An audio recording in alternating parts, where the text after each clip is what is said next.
취재 기자를 연결해서 현장 분위기 다시 한번 알아보겠습니다. 홍선기 기자. 네, 박영수 특검 사무실에 나와 있습니다. 네, 전해주시죠. 네, 최순실 씨가 조금 전인 오후 1시 50분쯤에 이곳 박영수 특검 사무실에 출석했는데요. 최 씨는 법무부 호송 차량을 이용해서 이곳에 도착했습니다. 구속 상태인 최 씨는 수의 차림으로 얼굴에는 흰색 마스크를 쓰고 있었습니다. 또 손에는 포승이나 수갑이 채워진 채로 가려져 있었는데요.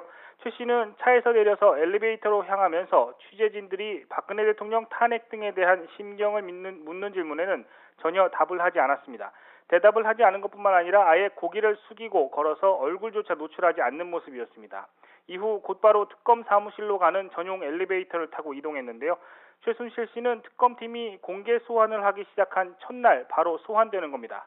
이 특검팀이 현판식을 하고 사흘 만에 첫 공개 소환을 시작하면서 곧바로 최순실 씨를 부른 것은 이번 사건의 핵심 사안부터 직접 다루겠다는 의지로 풀이됩니다. 또 검찰이 상당 부분 이미 수사를 진행했고 특검팀이 준비 기간 동안에 수사 자료 검토를 마쳤기 때문에 곧바로 핵심적인 수사에 들어갈 수 있다는 뜻으로 풀이됩니다. 특검팀은 최 씨를 상대로 기존 진술을 확인하는 절차와 함께 추가 의혹도 조사할 계획이라고 밝혔는데요. 아무래도 검찰이 기소한 뒤에도 의혹이 끊이지 않는 대기업과 대통령 사이의 뇌물 혐의 입증을 위한 조사가 집중적으로 이뤄질 것으로 보입니다. 또 김기춘 전 비서실장이나 우병우 전 민정수석과 같은 청와대 핵심 인사들의 개입 의혹에 대해서도 캐물을 예정입니다. 예, 그리고 앞서 오전에는 이 김종전 문체부 차관도 소환이 됐는데요. 이 내용도 전해주시죠. 네, 김종전 문체부 차관이 박영수 특별검사팀의 첫 번째 공개 소환자로 출석해서 조사를 받고 있습니다. 김 전 차관은 오전 9시 40분쯤 이곳 특검 사무실 주차장에 법무부 호송 차량을 타고 도착했습니다. 이후 약 10분 정도 차에 머문 뒤에 모습을 드러냈는데요. 김 전 차관은 최순실 씨와 마찬가지로 구속 상태이기 때문에 수의 차림에 흰색 마스크를 쓰고 손이 묶인 채 출석했습니다. 취재진의 쏟아지는 질문에는 역시 아무런 말을 하지 않은 채 곧바로 특검 조사실로 향했습니다.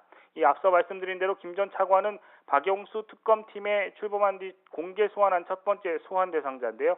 특검팀이 공개 소환한 첫날 최순실 씨와 함께 부른 것만으로도 이 김종전 차관이 이번 사건의 핵심 인물이라는 것을 보여준다고 할 수 있습니다. 특검팀은 김 전 차관을 상대로도 이 기존의 검찰 조사 당시 한 진술을 재확인하고 추가 조사도 벌일 예정이라고 밝혔습니다. 또 갈수록 의혹이 커지고 있는 김기춘 전 청와대 비서실장과 우병우 전 민정수석의 연루 여부도 집중 추궁할 것으로 보입니다. 이와 함께 삼성 등 대기업 지원을 받아내는 과정에서 뇌물 혐의가 있는지도 캐물을 것으로 보입니다. 특검 관계자는 김 전 차관을 상대로 조사할 것이 많다며 이 어느 한 팀이 아니라 여러 팀에서 돌아가면서 조사를 하게 될 것이라고 밝혔습니다. 김 전 차관이 최순실 씨와 함께 같은 날 소환되면서 두 사람의 대질 조사가 이루어질지도 주목됩니다. 지금까지 특검 사무실에서 YTN 홍성기입니다.